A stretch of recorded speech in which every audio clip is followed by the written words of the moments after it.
Dear students, today I am going to discuss the next topic, conjunction, under Learn English through Tamil, a foundation course given by Dr. R. Gunasekharan. Vetri welcomes you all. First, let me explain what is conjunction, what are the types of conjunctions, what is the use of conjunction. So let me start now. What is conjunction? Definition. Definition என்று சொல்லும்போது அதற்கு தமிழில் வரையறை என்று பொருள்படும்.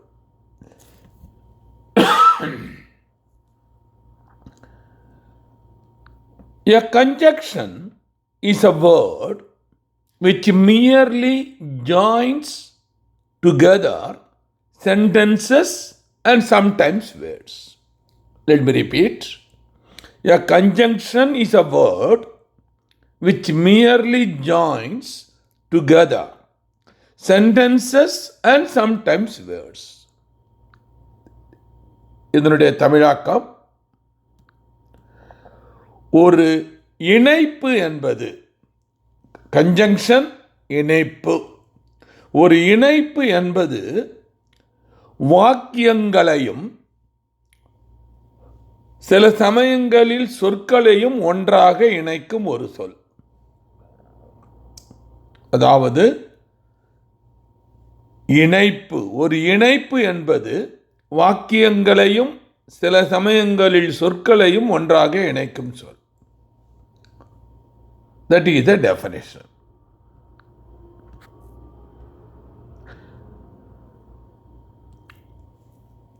Example, எடுத்துக்காட்டுகள்.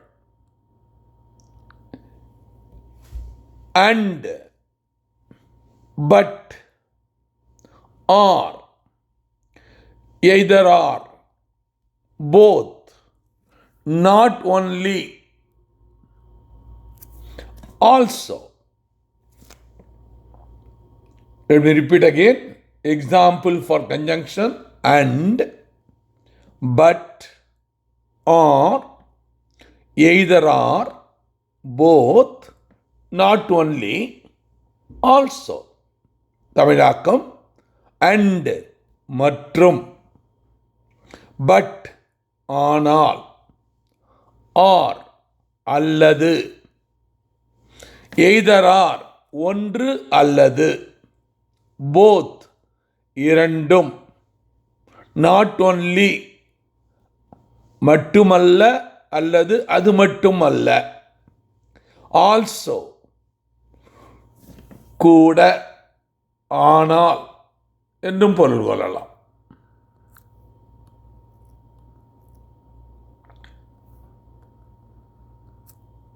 Note: conjunctions must be carefully distinguished from relative pronouns, relative adverbs, and preposition.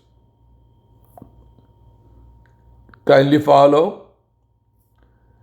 Conjunctions must be carefully distinguished from relative pronouns, relative adverbs, and preposition, which are also connecting words. தமிழாக்கம்: notes, குறிப்பு. இணைப்புகள் conjunction தொடர்புடைய பிரதிபெயர்கள், உறவினர் வினையுறி சொற்கள் மற்றும் முன்மொழிவு ஆகியவற்றிலிருந்து கவனமாக வேறுபடுத்தி பார்க்க வேண்டும். வேறுபடுத்த வேண்டும். இவையும் இணைக்கும் வார்த்தைகளாகும், சொற்களாகும். அடுத்து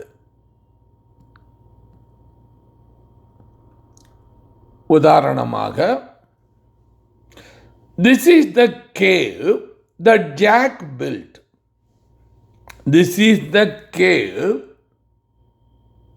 that Jack built. இங்கே that என்பது ரிலேட்டிவ் pronoun. அடுத்து, this is the place where he was murdered. ஆக மாணவர்களே, நன்கு தெரிந்து கொள்ளுங்கள், இங்கே 2 வாக்கியங்கள் ஒன்றாக்கப்பட்டுள்ளன. This is the cave, ஒரு சென்டென்ஸ், ஒரு வாக்கியம். That Jack built, இது 2வது வாக்கியம். Jack built என்பது 2வது வாக்கியம். இந்த 2 வாக்கியங்களையும் சேர்ப்பது that. ஆனால் இது ரிலேட்டிவ் pronoun ஆகும். அதே மாதிரியாக, this is the place, a sentence. He was murdered, another sentence, which was connected by where. Here, where is the relative adverb. Please follow. So you should be very carefully differentiate a relative pronoun and relative adverb from conjunction. என்னுடைய தமிழாக்கம், இது jack கட்டிய குகை. உறவினர் பிரதி பெயர்கள். இது அவர் கொலை செய்யப்பட்ட இடம். உறவினர் வினை ஒரிச்சொல். நன்கு அறிந்து கொள்ளுங்கள். Now we are going to see the classes of conjunction. There are 2 types. One is coordinating conjunction, subcoordinating conjunction. Number 1, coordinating conjunctions. Number 2, subcoordinating conjunctions. என்னுடைய தமிழாக்கம், classes of conjunction, இணைப்பு வகைகள். 1, இணைப்புகளை ஒருங்கிணைத்தல். 2, துணை இணைப்புகளை ஒருங்கிணைத்தல். துணை இணைப்புகளை ஒருங்கிணைத்தல். ஆக 2 வகைப்படும் கன்ஜக்ஷன். கோஆர்டினேட்டிங் கன்ஜக்ஷன், இணைப்புகளை ஒருங்கிணைத்தல். சப்கோஆர்டினேட்டிங் கன்ஜக்ஷன், துணை இணைப்புகளை ஒருங்கிணைத்தல் என 2 வகைப்படும். Coordinating கன்ஜக்ஷன்ஸ். A coordination conjunction is one which joins together classes of equal mark. Please note this idea. A coordination conjunction is one which joins together classes of equal rank, more or less equal rank. Example, and, but, for, or, nor, also, either or, neither or.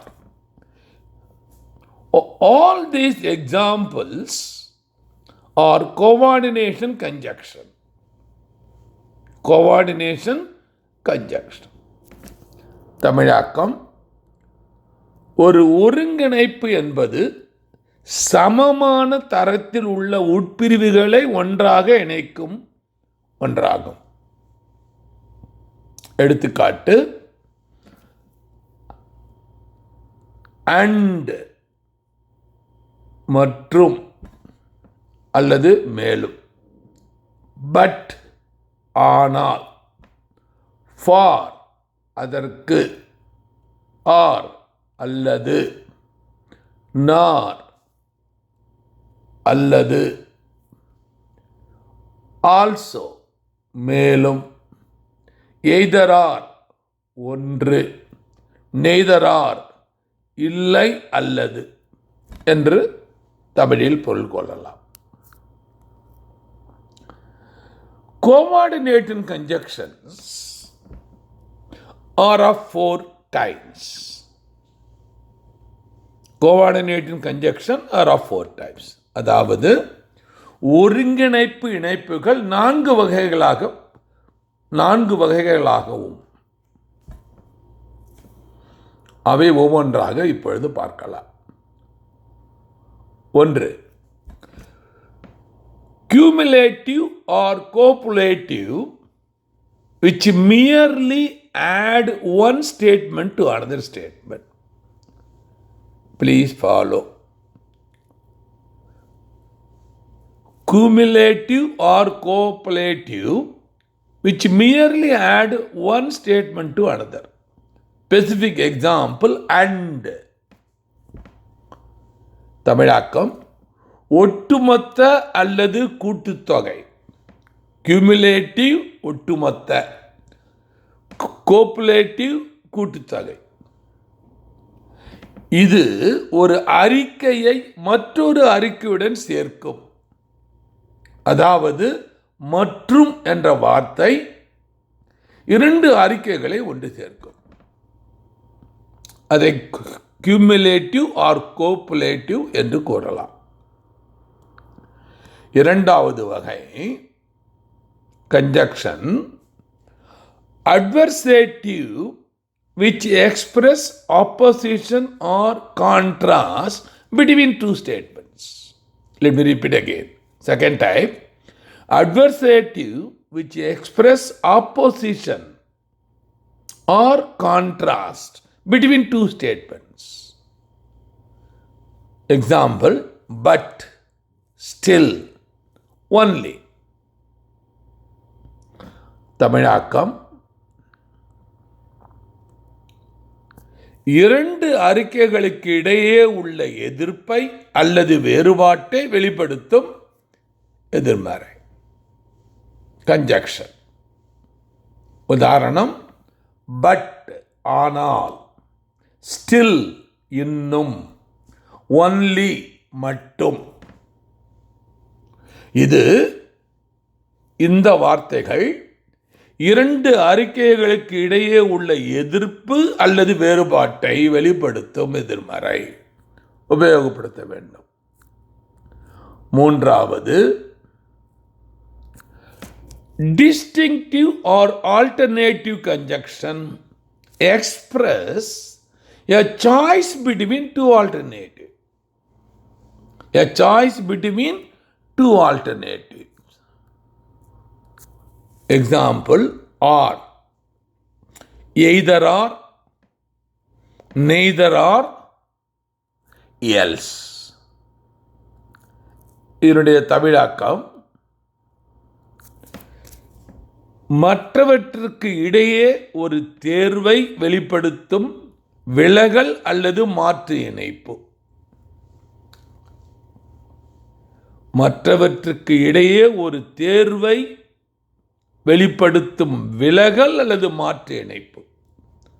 உதாரணமாக, R அல்லது, either R இது அல்லது அது, neither R அதுவும் இல்லாமல் இதுவும் இல்லாமல், else வேறு. அடுத்து 4வது, யுலேட்டிவ், which express an interference. This conjunction, elative, which express the interference. தமிழாக்கம், ஒரு அனுமானத்தை வெளிப்படுத்தும் ஒரு அறிவற்றது. அதாவது ஒரு அனுமானத்தை வெளிப்படுத்தும் கன்ஜக்ஷன். உதாரணம் ஃபார், காண என்பது இதற்கு பொருளாகும்.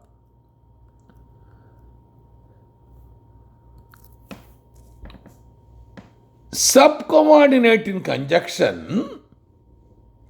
joins a class to another on which it depends for its full meaning. Kindly follow. Subcoordinating conjunction joins a class to another on which it depends for its full meaning. அதாவது சப்கோஆர்டினேட்டிங் conjunction என்பது அதன் முழு பொருளை சார்ந்திருக்கும் மற்றொரு உட்பிரிவுடன் இணைகிறது என்பது இதன் தமிழாக்கம். இப்பொழுது நாம் எடுத்துக்காட்டுகளை ஒவ்வொன்றாக பார்க்கலாம்.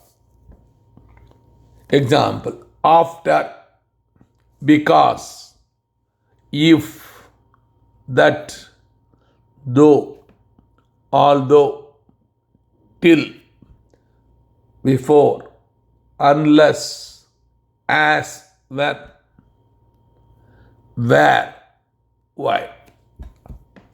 After, பிறகு, because, ஏனென்றால், ஏனெனில், ஏனென்றால், if, என்றால், that, அது, though, எனினும், although, என்றாலும், till, வரை, before, முன், unless, தவிர, as, என, when, எப்போது, where, எங்கே, while, பொழுது, பொது என என்று தமிழில் இதற்கு அர்த்தம் கொள்ளலாம்.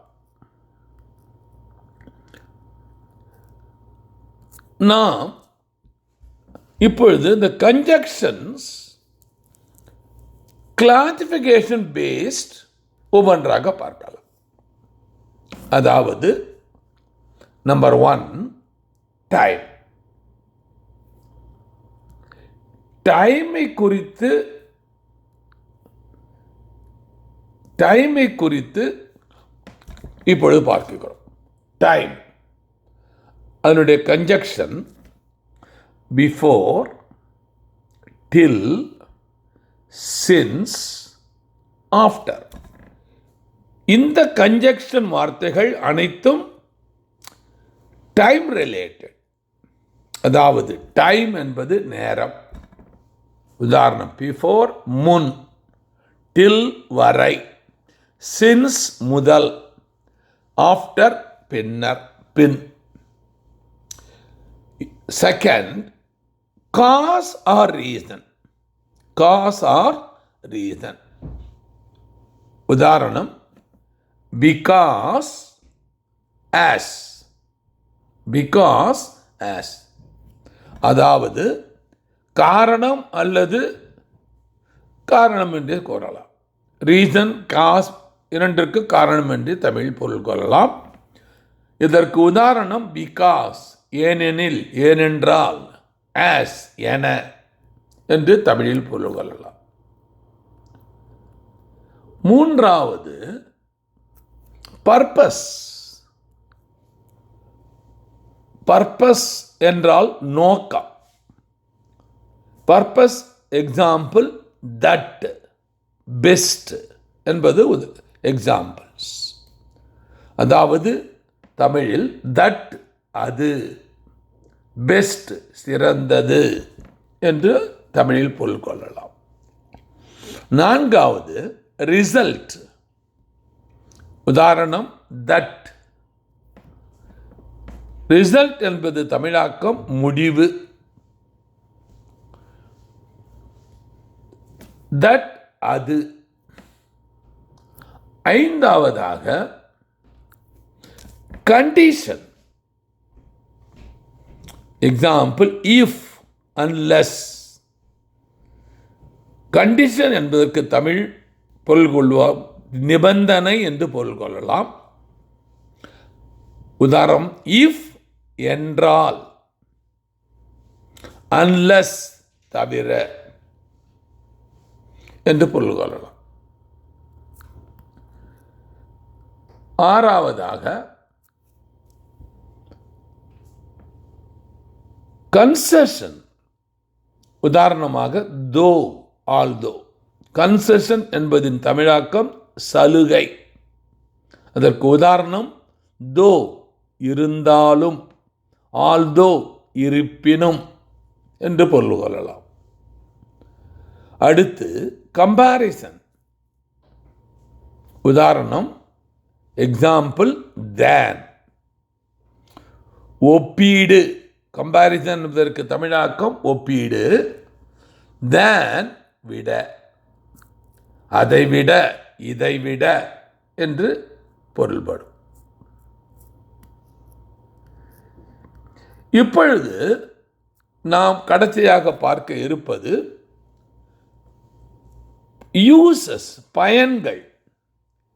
எப்படி கன்ஜக்ஷனை உபயோகப்படுத்தி நாம் வாக்கியங்களை அமைப்பது, இது மிக மிக முக்கியம்.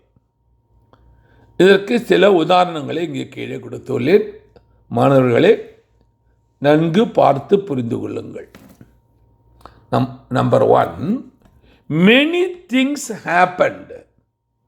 Many things happened since I left the school. This is the sentence. Can you follow? Many things happened. ஒரு வாக்கியம் முடிந்து விட்டது. Since I left. So I left the school. Another வாக்கியம். Second sentence. இந்த இரண்டு சென்டென்ஸையும் ஒன்று இணைப்பது conjunction since. Many things happened since I left the school. தமிழாக்கம், நான் பள்ளியை விட்டு வெளியேறியிலிருந்து பல விஷயங்கள் நடந்துள்ளன. நான் பள்ளியை விட்டு வெளியேறியதிலிருந்து பல விஷயங்கள் நடைபெற்றன. அதாவது நான் பள்ளியை விட்டு சென்று விட்டேன். நான் செல்வதிலிருந்து பல விஷயங்கள் நடந்துவிட்டன. இதுதான் என்னுடைய பொருள். நான் பள்ளியை விட்டு வெளியேறியதிலிருந்து பல விஷயங்கள் நடந்துள்ளன. இரண்டாவது, you must work or star. You must work or star. தமிழாக்கம், நீங்கள் வேலை செய்ய வேண்டும் அல்லது பட்டினி கிடக்க வேண்டும். என்ன, வேலை செஞ்சால் தான் காசு கிடைக்கும். காசு கிடைச்சா தான் சாப்பிட முடியும். Work or star. நீங்கள் வேலை செய்ய வேண்டும் அல்லது பட்டினி கிடக்க வேண்டும். இங்கே ஆர் என்பது கன்ஜக்ஷன். மனதிலே இருத்திக் கொள்ளுங்கள். மூன்றாவதாக, if he is there, I shall see him. If he is there, I shall see him. If conjunction. அதாவது தமிழில், அவர் அங்கே இருந்தால் நான் அவரை பார்ப்பேன். அவர் இல்லைன்னா பார்க்க முடியாது. அவர் அங்கே இருந்தால், if he is there, நான் அவரை பார்ப்பேன். I shall see him. So, if என்பது conjunction. இப்போ இரண்டு வாக்கியங்கள் என்ன? I shall see him என்பது ஒரு வாக்கியம். நான் அவரை பார்ப்பேன். எப்போ? He is there. If he is there. he is there, அவர் இருந்தார் என்பது another sentence. இங்கே if என்பது conjunction. நான்காவதாக, he was annoyed that he was contradicted. அதாவது இங்கே இரண்டு வாக்கியங்கள் கொடுக்கப்பட்டுள்ளன. இந்த இரண்டு வாக்கியங்களையும் இணைப்பது தட் என்ற conjunction. He was annoyed that he was contradicted. தமிழாக்கம், அவர் முரண்பட்டதாக அவர் கோபமடைந்தார். அவர் முரண்பட்டதாக நினைத்து அவர் கோபமடைந்தார். நினைத்து என்பதை நாம் உள்வாங்கிக் கொள்ள வேண்டும். இதுதான் என்னுடைய தமிழாக்கம். இங்கே தட் என்பது கன்ஜங்ஷன். ஐந்தாவதாக, ஐ see you oftener than him. than him. than என்பது இங்கே ஒரு கன்ஜங்ஷன். இங்கு இரண்டு வாக்கியங்களை அல்ல, இரண்டு வார்த்தைகளை ஒன்றிணைக்கிறது. நம்ம ஏற்கனவே குறிப்பிட்டுள்ளோம். ஐ see you oftener than him. you alternative him.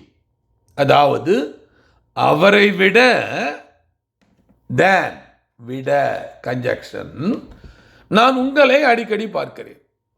அவர் கூட கம்பேர் பண்ணும்போது அவரை விட நான் உங்களை அடிக்கடி பார்க்கிறேன் என்பது இதன் பொருள். ஆறாவதாக, do not be ideal. do not be ideal lest you come to want. you come to want. இங்கே lest என்பது கன்ஜங்ஷன். இரண்டு வாக்கியங்கள், do not ideal, do not be ideal, you come to want, that is another sentence. இரண்டையும் இணைப்பது lest conjunction. தமிழாக்கம், சும்மா இருக்காதே உனக்கு தேவை வராதபடி. நான் சும்மா இருந்தால் உனக்கு தேவைப்படும், உனக்கு காசு தேவைப்படும். அதனால் ஏதாவது செய்ய, வேலை செய்ய. உனக்கு தேவை வராதபடி சும்மா இருக்காதே. சும்மா இருக்காதே உனக்கு தேவை வராதபடி. Lest conjunction. ஏழாவதாக, while he was sleeping an energy sowed tares. while he was sleeping an energy sowed tares. இங்கே while என்பது கன்ஜங்ஷன். இரண்டு வாக்கியங்கள் இங்கே இணைக்கப்படுகிறது. he was sleeping, an energy sowed tares. இரண்டு வாக்கியங்களை இணைப்பது while. while is a conjunction. இந்த தமிழாக்கம், அவர் உறங்கிக் கொண்டிருக்கையில் ஒரு ஆற்றல் களைகளை விதைத்தது.